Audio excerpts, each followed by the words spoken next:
जय हिंद साथियों। तो आइए आज का सेगमेंट शुरू करते हैं। आज है international women and girl science day है 2021 का, जो मनाया जा रहा है क्योंकि वुमेन का पार्टिसिपेशन लगातार बढ़ रहा है। तो उसको और भी उस जो ग्राफ है उसको और भी बढ़ाने के लिए ये दिन मनाया जाता है इंटरनेशनली। तो उसी के बारे में है। और ये सोशल रिस्पॉन्सिबिलिटी भी है कि जो भी वल्नरेबल सेक्शन है सोसाइटी में उसका एक तरह से वेलफेयर हो, वो भी मुख्य धारा में आए। तो इसी के लिए ये मनाया जाता है हर साल 11 फरवरी को। और इसको एक तरह से इक्वल एक्सेस है और जो पार्टिसिपेशन है वुमेन का या गर्ल्स का जो साइंस में, उसी को बढ़ाने के लिए ये मनाया जाता है। जो यूएन जनरल असेंबली है यूएनजीए, उसने 22 दिसंबर 2015 को डिसाइड किया था कि ये एक ऐसा दिन बनना चाहिए जहाँ पे एक तरह से वुमेन का पार्टिसिपेशन बढ़ाने के लिए साइंस में उसको मान्यता दी जानी चाहिए। और ये रेजोल्यूशन था, एक तरह से इसका नाम था ये ऑब्लिक रेजोल्यूशन ऑब्लिक्स 70/212। ये रेजोल्यूशन का नाम था, इसी के तहत में पारित किया गया था। और 11 फरवरी को एनुअली एक तरह से मनाया जाता है। कोलेब्रेशन के द्वारा बहुत ज़्यादा जो इंस्टीट्यूशन हैं, सिविल सोसाइटी हैं, एनजीओज़ हैं, और इसके अलावा जो यूएन जो यूनेस्को है, यूनेस्को का जो ग्लोबल प्रायोरिटी है जेंडर इक्वलिटी और सपोर्ट करना यंग गर्ल का, उनके एजुकेशन का, क्योंकि जो गर्ल्स होती हैं उनका ड्रॉप आउट रेट है वो बहुत ज़्यादा होता है। तो उनको अगर इक्वलिटी और अपॉर्चुनिटी देंगे तो वो भी एक तरह से आगे निकल के आएंगी। जो यूनाइटेड नेशन एजुकेशनल, साइंटिफिक और कल्चरल ऑर्गेनाइजेशन है यूनेस्को, उसके अलावा जो यूएन वुमेन है और जो सिविल सोसाइटी इसके पार्टनर्स हैं, वो सारे मिल के ये साथ में चलाते हैं। जो इसका एक तरह से कैंपेन है, जो 2021 की थीम है इस साल की, वो है women scientist at the forefront of the fight against कोविड-19। आपने जितना भी देखा, आमतौर पर देखेंगी जो हॉस्पिटल्स हैं वहाँ पे नर्स रहती हैं, सिस्टर्स रहते हैं।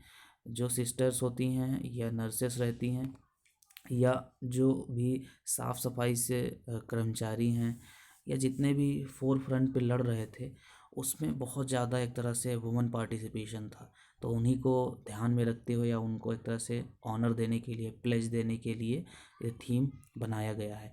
11 फरवरी 2021 को एक तरह से के बारे में आइए देखते हैं। तो जो छठा international day of women and girls science assembly था, ये यूएन के हेडक्वार्टर में वर्चुअल इस बार हेल्ड हुआ।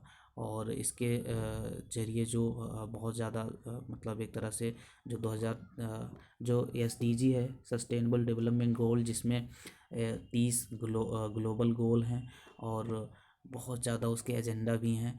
तो 2030 तक उसमें ये जो 17 ग्लोबल गोल्स हैं इसको पूरा करना है और उससे ही पूरी दुनिया को, तो जो 17 ग्लोबल गोल्स हैं उसको एक तरह से उसमें वुमेन का पार्टिसिपेशन भी आता है, उसको भी पूरा करना है। तो उसी के लिए मनाया जा रहा है। और इसके अलावा जो इक्वलिटी है साइंस में, और जो इनकी वैल्यूज़ हैं, सोशल एस्पेक्ट्स हैं, कल्चरल डायमेंशन हैं, या साइंस टेक्नोलॉजी से रिलेटेड जितने भी इनोवेशंस हैं, उनको और तेज़ी से उनमें पार्टिसिपेशन कराना। स्टेम आइए देखते हैं। स्टेम है STEM। ये S for science, T for technology, E for engineering and M for math. तो जो स्टेम है, इन चार जो फील्ड्स हैं इनमें वुमेन का पार्टिसिपेशन बहुत कम है, तो उसको बढ़ाना इस डे का मकसद है। और इसी के साथ साथ जो और भी वुमेन हैं उनको अट्रैक्ट करना, वो भी एक तरह से इसमें जुड़ें, तो वही इसका मुख्य उद्देश्य है। Women in stem. आइए इसका डाटा देखते हैं। जो यूनेस्को है, यूनेस्को का डाटा है 2014 से 16 तक। उसमें दिखा रहे हैं कि 30% के लगभग में सिर्फ फीमेल स्टूडेंट्स थी जो science, technology, engineering and mathematics वाली फील्ड में जिन्होंने हायर एजुकेशन किया। तो देखिए सिर्फ 30%, पॉपुलेशन कितनी है 50%, क्योंकि 100% पॉपुलेशन में 50% महिलाएं हैं, 50% पुरुष हैं। तो उसके हिसाब से 50% होना चाहिए, लेकिन सिर्फ 30% है, तो ये अच्छा नहीं है। और इसके अलावा जो फीमेल इनरोलमेंट है वो भी बहुत कम है टेक्नोलॉजी में, वो सिर्फ 3% है। और नेचुरल साइंस, मैथमेटिक्स, स्टैटिक्स में 5%, इंजीनियरिंग और जो इससे जुड़ी हुई अलाइड स्ट्रीम है उसमें सिर्फ 8%। तो देखिए वो सिंगल डिजिट में इनका पार्टिसिपेशन है, ये डबल डिजिट होना चाहिए। अकॉर्डिंग टू जो 2018 का डाटा है, जो फैक्ट शीट है, वो यूनेस्को के द्वारा बनाया गया, वुमन का साइंस में पार्टिसिपेशन वो सिर्फ 28.8% है रिसर्च में। मतलब रिसर्च एंड डेवलपमेंट में या R&D में, रिसर्च एंड जो डेवलपमेंट है उसमें भी बहुत कम है। और जो इंडिया का है, इंडिया भी ये है 13.9%। जो एक डाटा है 1901 से लेकर 2019 तक 334 नोबेल प्राइज़ हैं जो वो अवार्ड किए गए हैं 616 लोगों को, जिसमें जो 616 लोग हैं उनके फील्ड हैं फिजिक्स, केमिस्ट्री, मेडिसिन। और इसमें अब आप देख सकते हैं 1901 से 2019 करीब करीब 100 साल से ज़्यादा हो गए, लेकिन इसमें जो वुमेन हैं वो सिर्फ एक तरह से नोबेल जो मिला है उनको सिर्फ 19 वुमेन हैं 616 में 50% होना चाहिए, लेकिन 50% नहीं है, ये बहुत ही कम है। 19 वुमेन हैं इसमें सिर्फ। इसके अलावा जो 2014 से 16 का डाटा है वो 30% है, ये लाइन अभी हमने ऊपर देखा भी, और ये भी हमने अभी ऊपर देखा ही है। इसके अलावा जो रिसर्च एज अ प्रोफेशन है इसमें देखते हैं, जो यूनेस्को है उसका डाटा सीट है, वो कह रहे हैं कि सिर्फ 28.8% रिसर्च में पार्टिसिपेशन करती हैं वुमेन। इसके अलावा जो प्रोफेशनल हैं और भी जितने भी न्यू नॉलेज को या नई नई इनोवेशन में हैं, वो अभी उसमें पार्टिसिपेशन इनका बहुत ही कम है। इसके अलावा जो शेयर है वो भी अभी हमने ये स्लाइड भी ऊपर देखा, सॉरी ये बार बार आ रहा है। अभी शेयर इन एबेल प्राइज़, जो एबेल प्राइज़ है इसके बारे में आइए देखते हैं। ये अमेरिकन मैथमेटिशियन कैरेन अनलेनबेक थे, ये पहली वुमेन थी जिन्होंने एबेल प्राइज़ एक तरह से इन्हीं के ऊपर इनको मतलब इन्होंने एबेल प्राइज़ जीता था। 16 एक तरह से मेल पार्टिसिपेशन थे मैथमेटिशियन में, और ये पहली हुई थी। और ये एबेल प्राइज़ है, ये नॉर्वे का है, और इसको एनुअली दिया जाता है कि जो किंग ऑफ नॉर्वे हैं वो देते हैं। और कोई भी अगर मैथमेटिशियन है आउटस्टैंडिंग, बहुत ही मतलब 100 में 100 उसका एक तरह से सवाल सही रहता है, तो उसके लिए ये दिया जाता है। इसके अलावा जो फील्ड मेडल्स हैं उसमें भी एक तरह से जो मरियम मिर्ज़ा खानी हैं ईरान की, उनको उनके अपोजिट जो 59 मैन थे 1936 में, उनमें मिला है। और इसके अलावा जो फील्ड मेडल अवॉर्डी हैं वो 4 साल में इंटरनेशनल कांग्रेस जो मैथमेटिक्स के ऊपर होता है उसमें यहाँ पे दिया जाता है। और जो नेशनल सिनारियो है हमारे इंडिया में वो आइए देखते हैं। वुमेन इन स्टेम, जो स्टेम में पार्टिसिपेशन है, स्टेम का हमने ऊपर भी देखा ही है, तो वो रोज़ कर रहा है, बढ़ रहा है धीरे धीरे। 2010 से 11 और 2015 से 16 तक बढ़ा है। जो नीति आयोग की रिपोर्ट है 2015 से 16 तक, उसमें 9.3% फीमेल स्टूडेंट एक तरह से यूजी में, अंडर ग्रेजुएशन में उन्होंने इनरोलमेंट कराया है अपना। इसके अलावा जो एक तरह से इंजीनियरिंग में है उसमें 15.6%, और जो इसके अलावा 4.3% है जो फीमेल स्टूडेंट उन्होंने मेडिकल साइंस में, और इस जो 3.3 है वो उसमें 3.3% ऐसे हैं जिसमें सारे जेंडर के लोग हैं। और इसके अलावा जो इंडिया में 2016-17 में नीति आयोग की रिपोर्ट है उसमें जो एक तरह से अलग अलग इनरोलमेंट हुआ है उसमें भी बढ़ा ही है इनका पार्टिसिपेशन। 15-16 में 9.3% फीमेल स्टूडेंट हुए अंडर ग्रेजुएट में इनरोल्ड, और ये एक तरह से इंजीनियरिंग में जो थे वो 15.6% थे सारे जेंडर के मिला के। और ये डाटा भी वही एक तरह से उसी को दिखाता है। तो ये जो रिपोर्ट है उसमें 620 इंस्टीट्यूशन हैं जिसमें यूनिवर्सिटीज़ हैं और आईआईटी हैं, एनआईटी हैं, इसरो है, डीआरडीओ हैं, उसमें भी प्रेजेंस है जो वुमेन का वो 20% है। तो इस तरह से बढ़ रहा है, लेकिन ये एक्चुअल तब होगा जब 50% होगा। और रिसर्च में सिर्फ 13% एक तरह से 13.4%, 14% वुमन रिसर्चर हैं इंडिया में। तो ये देखिए जो वहाँ पे जो यूनेस्को का डाटा था उससे भी बहुत कम है। तो इसके लिए हमें और भी अवेयरनेस प्रोग्राम चलाने होंगे। प्रेजेंस जो टेक्निकल प्रोफेशन है उसमें आइए देखते हैं। और यही जो 620 इंस्टीट्यूशन है इसमें जो प्रेजेंस है वुमेन का वो 20% है। साइंटिफिक स्ट्रीम में, एडमिनिस्ट्रेटिव स्टाफ में 28%, 28.7%, 29%। और इसके अलावा जो पोस्ट डॉक्टरेट फेलो हैं उसमें सिर्फ 33.5%। इसके अलावा जो PhD हैं और स्कॉलर्स हैं उसमें भी यही इतना ही है, 34%। तो जेंडर गैप क्यों है उसके बारे में आइए देखते हैं।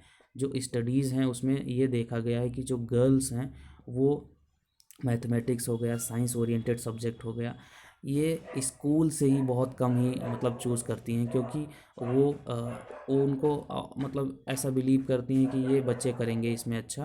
तो इसलिए वो लोग शुरू से ही अपना ज़्यादा से ज़्यादा वो मेडिकल फील्ड में, या अब पार्टिसिपेशन हो रहा है बहुत ज़्यादा, लेकिन जो एक तरह से जो पैट्रियार्कल माइंडसेट है तो उसकी वजह से ये इनको एक तरह से जो हायर एजुकेशन है उसको परस्यू करने में बहुत परेशानी होती है। जो नीति आयोग की रिपोर्ट है वो भी कह रही है कि जो वुमेन की एंट्री है साइंस में, वो इनके जो डिसिप्लिन्स होते हैं जो स्कूलिंग या कॉलेज में जो इनका रहता है उसी की वजह से हैम्पर हो रही है। इसके अलावा जो रिस्पॉन्सिबिलिटी है या जो माइंड सेट है कि बच्चे अच्छा करेंगे साइंस में, गर्ल नहीं कर सकती, इसको बदलने की ज़रूरत है। और इसी के साथ साथ में जो स्टेम रिलेटेड फील्ड हैं उसमें एक तरह से ईज़ करना होगा और भी, ताकि वुमेन का और उनके लिए कुछ छूट देनी होगी, ताकि उनका पार्टिसिपेशन बढ़े, उनके लिए कुछ सीट रिज़र्व करनी होगी ताकि उनकी सीट ताकि उनका पार्टिसिपेशन बढ़े और वो उनको भी अट्रैक्टिव लगे और उनको भी एक तरह से चॉइस देनी होगी। जो रोल मॉडल हैं वो भी बहुत बार जो एक तरह से करियर चॉइस है या और भी जो फीमेल रोल मॉडल्स हैं वो भी बहुत कम ही हैं साइंस में। बहुत ज़्यादा पार्टिसिपेशन नहीं है, क्योंकि 50% जब तक पार्टिसिपेशन एक फील्ड में नहीं रहेगा तब तक एक फेयर पार्टिसिपेशन नहीं माना जाता है। तो साइंस, मैथ, इंजीनियरिंग, इसमें यंग फीमेल स्टूडेंट बहुत ही मतलब कम है। तो इसको बढ़ाने के लिए ये दिन मनाया जा रहा है।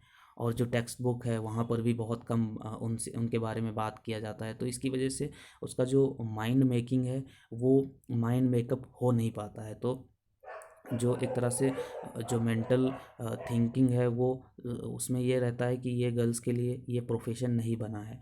और इसके अलावा जो 11% कॉलेज हैं इंडिया में वो भी एक तरह से वुमेन को आर्ट्स में, कॉमर्स में, इसमें ज़्यादा एक तरह से इससे इस जो साइंस है उससे ज़्यादा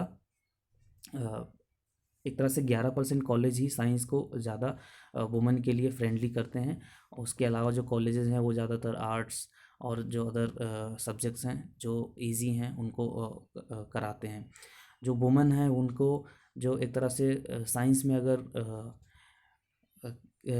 अगर परस्यू करेंगे तो ऐसा मानते हैं कि साइंस में करके जो सोसाइटी है उसको फिर एक तरह से इन लॉज के घर जाना है, तो फिर वो क्या ही करेगी इस तरह का माइंडसेट, जबकि ये बहुत गलत है। वो कहीं से भी कुछ भी कर सकती है। जो पैट्रियार्कल एटीट्यूड्स है वो एक तरह से ये प्रैक्टिस नहीं करने देते। इसके अलावा जो फेलोशिप है, जो ग्रांट्स है वो भी उतनी नहीं है जितनी होनी चाहिए। तो ये भी जो मेल डोमिनेटेड वर्क इन्वायरमेंट है और जो जेंडर बायसनेस है, ये सारी चीज़ें एक तरह से वुमेन साइंटिस्ट को एक तरह से जला रही हैं या ख़त्म कर रही हैं। तो इन सारी चीज़ों से एक तरह से फेस करना होगा या फाइट करना होगा।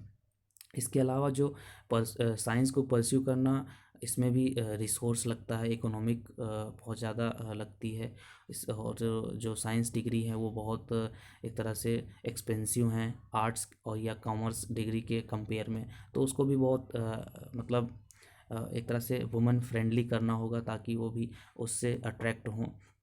इसके अलावा जो जो एक तरह से फीमेल या गर्ल्स के जो घर वाले होते हैं वो उसको एक तरह से शादी को लेकर ज़्यादा चिंतित होते हैं। वो एक तरह से अज्यूम करते हैं कि ये अपने हस्बैंड के यहाँ जाएगी और तो वहाँ पे जैसा वो फिर साइंस को उतना प्रेफरेंस नहीं देंगे। तो इसकी वजह से भी एक तरह से उनका मेंटलिटी दूसरी तरह से रहता है। और जो डॉटर होती है उसका एजुकेशन प्राइमरी बेनिफिट देगा इन लॉज को, हमें क्या मिलेगा। और क्योंकि जो पैट्रियार्कल माइंडसेट है यहाँ पे बहुत जो दहेज है इसको लेकर ज़्यादा कंसर्न रहती है।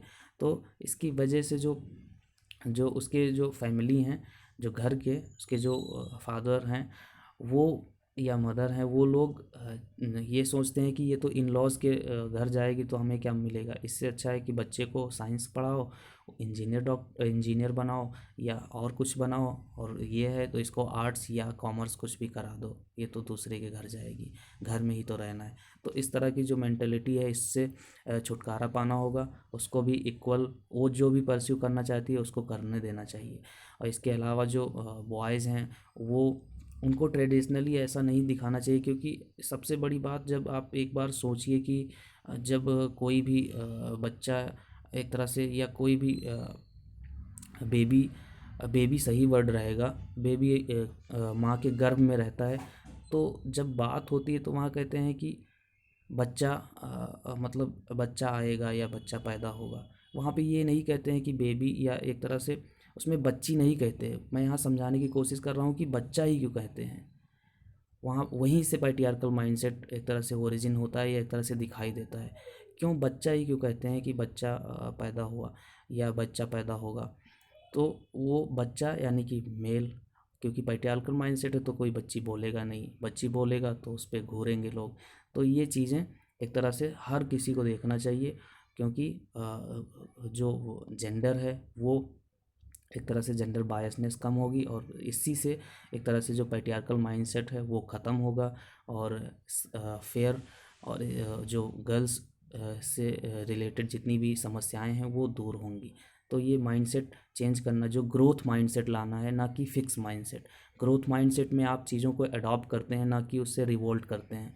कोई भी परिवर्तन हो रहा है उसमें अपने आप को ढालते हैं, और अगर उसमें ढालते रहते हैं तो वही एक प्रोग्रेसिव समाज और वही एक अच्छा वेलफेयर सोसाइटी बनाता है।